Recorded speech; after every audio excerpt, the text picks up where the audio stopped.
किसान दोस्त, नौजवान, बुजुर्ग, सबसे पहले सबको हाथ जोड़ के राम राम, सत श्री अकाल, वाहिगुरु जी का खालसा, वाहिगुरु जी की फतेह। मेरे से पहले सभी वक्ताओं ने पूरी कहानी आपके समक्ष रख दी है। जितनी डिटेल से अभिमन्यु कुहार जी आपके साथ बातचीत रखकर गए हैं, मुझे लग रहा है कि अब तो बोलने की जरूरत तो नहीं है, लेकिन दो छोटी छोटी एक दो बातें लगती है वो मैं आपके साथ जरूर साझी करनी चाहता हूं। ज्यादा समय नहीं लूंगा। देखिए, हमारे देश के ऊपर जो सत्ताधारी लोग राज कर रहे हैं, उनकी अगर आप अच्छे से पहचान करोगे, गंभीरता से उनकी एक एक बात की पहचान करोगे, तो बहुत कुछ निकल कर सामने आ जाएगा। ये पंजाब और हरियाणा की मिट्टी का एक खासियत है, एक स्पेशलिस्ट है ये धरती, कि यहाँ पे जो भी पैदा होता है वो सर झुकाकर चलना नहीं जानता, वो सर उठाकर चलना जानता है। और उसी की वजह से जितना कुछ इन्होंने हमारे साथ किया, उसकी नाराजगी की वजह से पंजाब और हरियाणा के अंदर इनके किसी भी नेता को गांव में घुसने नहीं दिया जा रहा। ऐसा लग रहा है कि जैसे एक तरह की इनके लिए गांव में इमरजेंसी लग गई हो। कभी इन्होंने लगाई थी कि आपके लिए आप बाहर नहीं निकल सकते, और अब लोगों ने लगा दी आप हमारे गांव में आ नहीं सकते।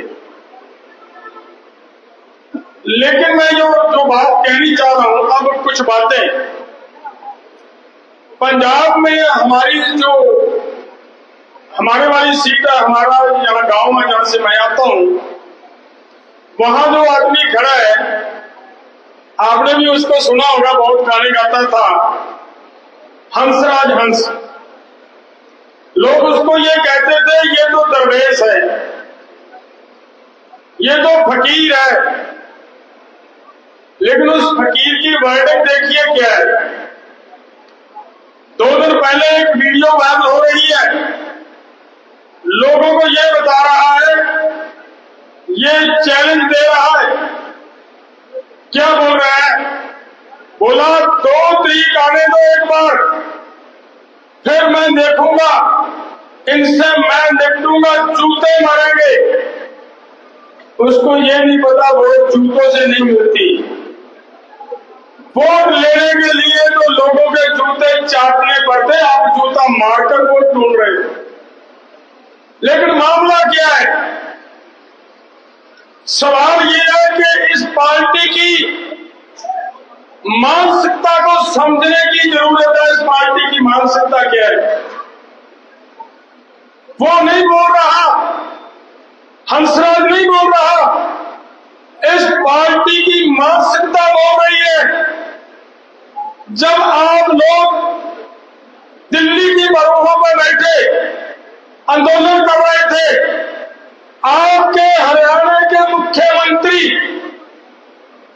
खट्टर जी ये बोलते हैं कि निकलो घरों से लठ लाओ, इनको मारो, इनको भगाओ। अगर जेल चले जाओगे, मुकदमा हो जाएगा, तो आप नेता बनकर निकलोगे। अपने गुंडों को ये इशारा दे रहा है हरियाणा का मुख्यमंत्री। जिस दिन यूपी के अंदर लखीमपुर खीरी का कांड होता है, उससे कुछ दिन पहले अजय मिश्रा टेरी ये बता रहा है, ये बोल रहा, उसकी वीडियो वायरल हुई, ये कह रहा है कि आप जानते नहीं कि मैं केवल मैं एक एमपी नहीं हूं, मैं कुछ और भी हूं। मैं अगर अपनी आई पे आया तो आपसे लखीमपुर छड़वा दूंगा, ये बोल रहा है। इसका मतलब ये हुआ कि इनकी मानसिकता, इन दोनों तीनों बातों में से अगर आप देखोगे, इन लोगों की मानसिकता नजर आ रही है। अब पीछे 2-3 दिन पहले इन्होंने ये भी बात शुरू की, जैसे हमारे भाई साहब ये बात बोलकर गए कि वो अभी कहने लगे आपका मंगलसूत्र नहीं छोड़ेंगे अगर वो लोग आ गए तो। मैं ये कहना चाह रहा हूं, अब इनको दर्द याद आने लगे हैं। अब ये कह रहे हैं कि जहां पे जिस सीट पे कोई उम्मीदवार ही रिजर्व सीट है दलित भाईचारे की, वो दलित ही खड़ा होगा। भाई सभी जितने भी हमारी सीट पे आदमी खड़े हैं, सबके सब दलित हैं। सवाल पूछ रहे हैं आपसे, तो आप इस बात को दलित भाईचारे के अंदर फैलाने का प्रयास कर रहे हो कि ये हमें इसलिए कह रहे हैं कि मैं दलित हूं। मैं उसको बता देना चाह रहा हूं कि दूसरे भी दलित हैं। जो 3 आदमी आपके पैरेलल और खड़े, वो भी दलित हैं। उनको क्यों नहीं लोग कह रहे? लोग इसलिए कह रहे हैं आपको कि आपकी सरकार, आपकी पार्टी, जब उन्होंने शुभकर्ण को शहीद किया, 433 किसानों को गोलियां मारियां, हमारे बहुत युवा जिनकी आंखों की निगाह छीन ली, उस समय एक नहीं बोले। आप किसी भी भाजपा के नेता के मुंह से यहां तक बात नहीं निकली कि ये गलत कर रहे हो, एक भी नेता की बात नहीं आई। तो वो भी इनकी मानसिकता थी, इसलिए नहीं बोल रहे थे।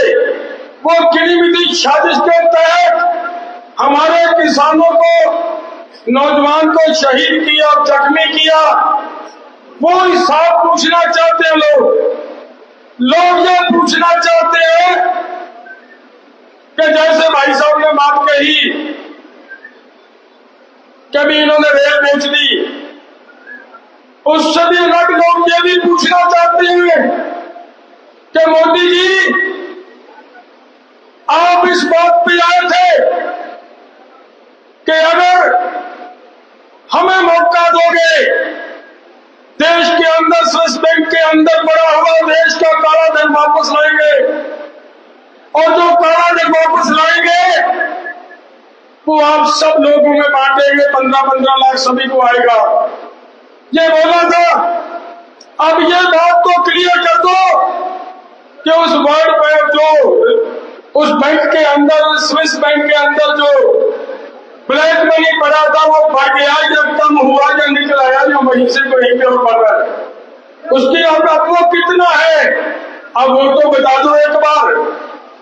जिस समय आप सत्ता में आए थे, उस समय देश के ऊपर केवल 55 लाख करोड़ का कर्ज था मोदी जी, लेकिन आज हमारे देश के ऊपर 205 लाख करोड़ का कर्ज हो चुका है आपकी सत्ता के आने के बाद पर। ये सवाल तो पूछेंगे लोग, कैसे नहीं पूछेंगे?